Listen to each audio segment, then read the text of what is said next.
It has been a somewhat crazy week in the world of Nintendo and gaming because Nintendo officially revealed finally the Nintendo Switch 2, and there's been so many opinions one way or another and articles and all sorts of stuff. And one of the things that was very interesting to see on Twitter and on social media and just people talking in general was Eurogamer's article that ended up getting absolutely blasted when it comes to the Nintendo Switch 2. Now, if you didn't see this, I thought it was absolutely hilarious. Eurogamer essentially put out an article saying what happened to Nintendo, the company that used to surprise us, because the Nintendo Switch 2 doesn't have any surprises. It's a muted type of launch. We knew everything beforehand with it. They didn't surprise, they didn't do anything different enough with the Nintendo Switch 2 compared to what they've done before in the past. And it was so funny because people were going back and forth on them there. I actually even ratioed them myself as well, but they got community noted, and in the community note it straight up says, well, Eurogamer, you guys were the ones who helped perpetuate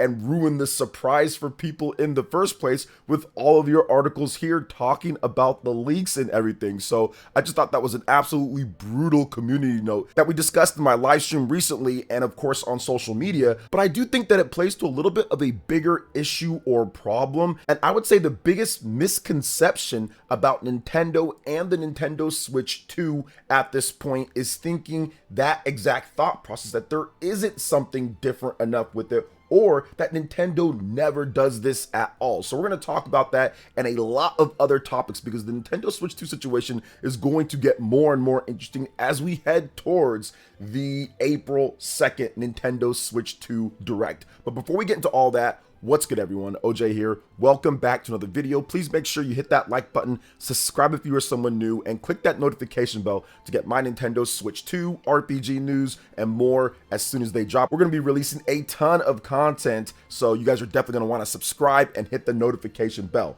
Now let's go ahead and jump right into this because I do feel that the take that Nintendo isn't doing anything to surprise people with this, I think it's a little bit premature at this point. Yes, there was a ton of leaks and I 100% get that. And yes, it's I would say, evolution of an existing concept. But there are people that are sitting here and saying that Nintendo never does that, or that's not their forte, or that's not what they do, and they always do something completely different. I've had people that are mutuals of mine say that as well on Twitter. And if you go back into Nintendo's history, that's not necessarily the case. Now, if you feel that way when it comes to Wii to Wii U or Wii U to Switch, 100% can understand that if you look at what those systems did and everything. But Nintendo's history is far more than just Wii to Wii U or Wii U to Nintendo Switch. And the Nintendo Switch is accumulation of what they've done over the decades, over the years. Remember, even with the Nintendo Switch, they talked about that when they first discussed the system. They went over all of their previous systems and how they looked at everything. And it's literally the accumulation of decades of them researching. So going forward, they're going to look at what they've done before in the past, and they're going to say, okay, this is the best option going forward. And Nintendo's actually used this strategy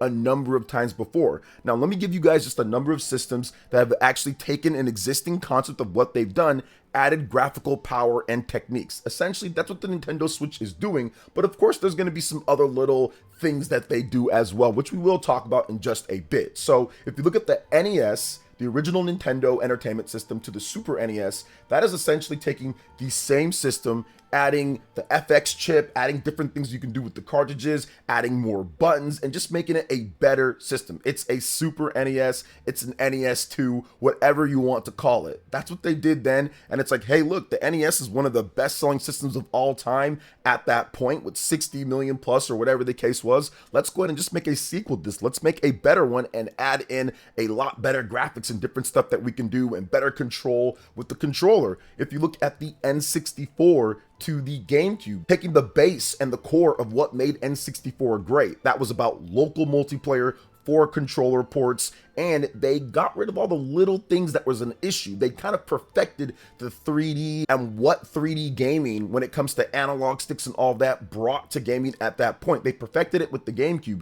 It was about local multiplayer, and they made it a more efficient and great system. But essentially, it was taking the concept of the N64 and just saying, hey, we're making a better one. Now, there are some attachments. There is a Game Boy player. There is an online broadband adapter that's seldom used for many games. But for the most part, it's essentially an evolution of the Nintendo 64. You look at the Game Boy to the Game Boy Advance, or you can say the GBC, Game Boy Color, to the Game Boy Advance. That's essentially taking what was good about the Game Boy Color and saying, hey, we're going to make it now stronger, and we're going to make it a little bit better with the screen in terms of it going from a horizontal type of box setup to more of a wide setup overall. And then they reiterated on that with the GBA SP or the Micro or something. So Nintendo has taken that concept of what's worked or what's done well and then said, hey, let's make a sequel to it. The DS to the 3DS is taking the same concept that worked really well, that was a huge success, and saying, okay, let's add a little graphical prowess and power and technique to it. The 3D effect was a graphical technique, and on top of that, not every single Nintendo 3DS can even do it if you're talking about the Nintendo 2DS, and it was also incredibly optional because there was a huge power drain and there was issues with it going out of focus unless you have this super stable 3D. So it's one of those things to where Nintendo, over the course of decades when it comes to systems, they've taken a concept and reiterated on that and made it a sequel. This isn't an unknown thing, and I think that's the biggest misconception that we're getting right now, that Nintendo has never done something like taking a concept that is done really well and making a sequel to it with the system. Every single system is somehow this completely different thing throughout the course of their history, which is just not true, even like I said, from the DS to the 3DS as well. But Nintendo, if you look at overall with a lot of their biggest selling systems, or what they feel is the best that they got right now, they will play it a bit more safe and they will say, hey, we're going to make a sequel or a follow-up to this and kind of add some things in, make some things better here or there, and of course try to do the best that we can with video games. Now, I understand not everyone's going to feel the same way, 100% understand from people maybe who came on a little bit later with Nintendo when it comes from like the Wii to the Wii U to the Nintendo Switch. If you're looking at it from that sequence,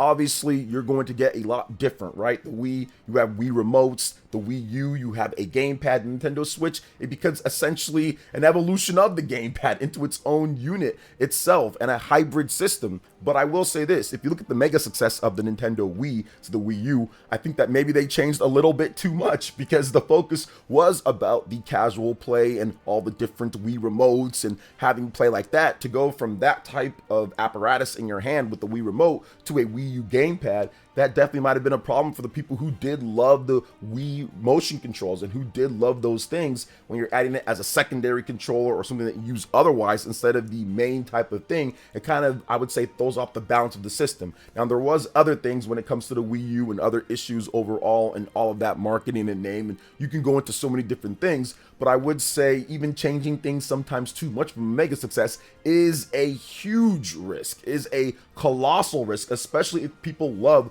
the original apparatus in terms of the controller or how it feels. And that's one thing that the NES, the N64, the Game Boy, the Game Boy Advance, DS, the 3DS, all those did with their follow-ups or sequels, was not change too much overall, but really kind of lock down on what was good and improve the things that wasn't so good. And I think that that's what the Nintendo Switch is going to do. It's going to take a lot of the complaints that people had when it comes down to things like, let's say, for example, the Joy-Cons and the drifting, and it looks like Nintendo has Hall effect in them. The next handheld leaker guy, he is doubling down on that, but once again, I don't think he even really needs to double down on that. Nintendo put out a patent for Hall effect joysticks, and I'm pretty sure they don't want a bunch of lawsuits overall with the Nintendo Switch 2 Joy-Cons, but these are the things that I think that they're going to fix that people have had a major issue with when it comes to the power of the system, and people saying that it can't run this game well enough, Nintendo's own first-party games don't run better, and all of that. That is going to be something that's going to be addressed heavily with the Nintendo Switch 2. Certain games that didn't come over to the Nintendo Switch 1 for whatever reason, those games are probably going to be on the Nintendo Switch 2. Stuff like Metaphor ReFantazio, maybe even Elden Ring, Persona 3 Reload. So these are all things that were an issue, that were a problem with Nintendo Switch 1,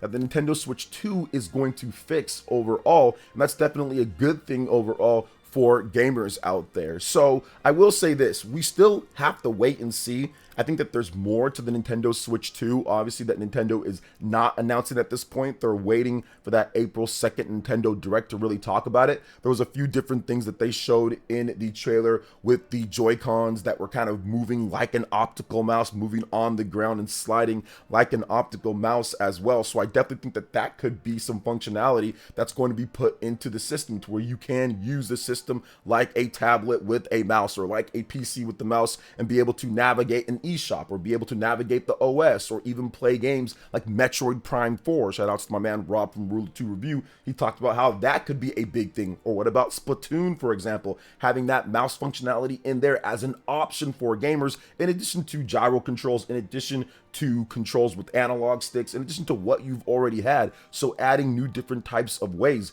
We don't know the rest of the technology that's built into the Joy-Con as well and how it's actually going to be handled in games. We don't know what that C button that Nintendo so nicely covered up, and people said if there's not a C button, there's a C button. They literally covered up to not have spoilers or whatever the heck you want to call it. But yes, the C button is still there. Next handheld had confirmed that. So we need to see how that works and how Nintendo's going to integrate and make for a better online experience, a better community experience, if there's going to be voice chat, if there's going to be messages, how they're going to do with that and their dashboard, their news, how they set up everything, and just the system itself. So there are a lot of secrets and a lot of different things that we just don't know yet at this point, and that hasn't leaked at this point. So I think it's going to be interesting, especially when April 2nd and that direct rolls around. That could be the biggest viewed Nintendo Direct of all time, considering what the Nintendo Switch 2 is, a sequel to one of the best-selling systems of all time, and could end up being the best-selling system of all time. Now, Nintendo, I do think that if you look at it, some people ask, like, well, wait a minute, why is it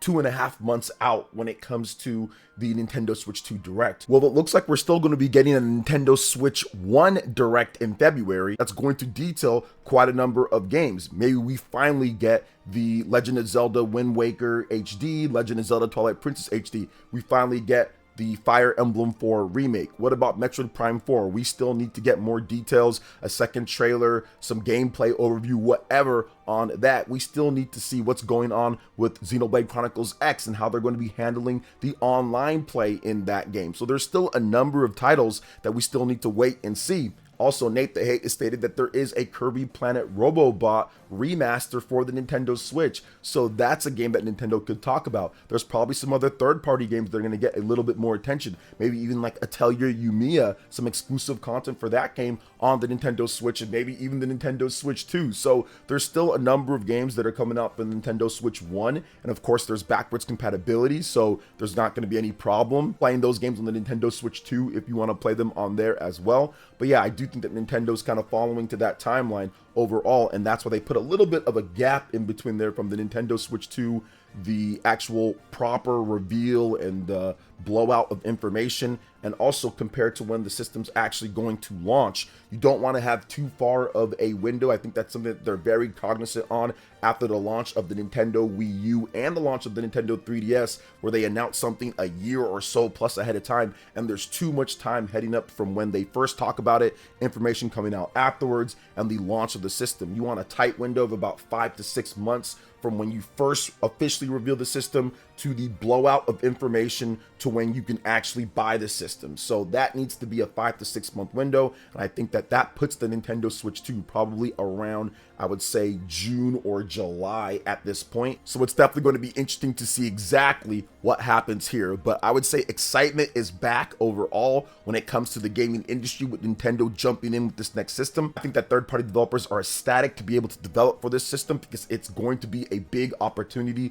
to make more money, and it's going to be a big opportunity to have your games anywhere that you want with a dedicated system where it works specifically for that system and not having to optimize and do different types of things with the variety and plethora of different PC handhelds and all of that. So I think that people are very excited for this. And yeah, there's going to be more information. But once again, I want to make sure that I'm very clear with this. If you're not excited, or if you felt that it wasn't necessarily as good, or whatever the case is, that's fine too. They're not selling the system right now. They're going to be selling the system later in the year. So I think that April, that's going to be the time when, if you weren't necessarily hyped or excited at this point, the games that they show with Mario Kart and with other big titles that are going to be coming, that are definitely coming, I think that's when really Nintendo's going to blow people away, is that Nintendo Switch 2 Direct. But what are your thoughts overall when it comes to everything that we discussed here? Let me know in the comment section below. All right, guys, that wraps it up for this video here. Thank you so much for watching. I do appreciate it. Please make sure you hit that like button, subscribe if you're someone new, click that notification bell, and check out my other Nintendo Switch 2 RPG content and more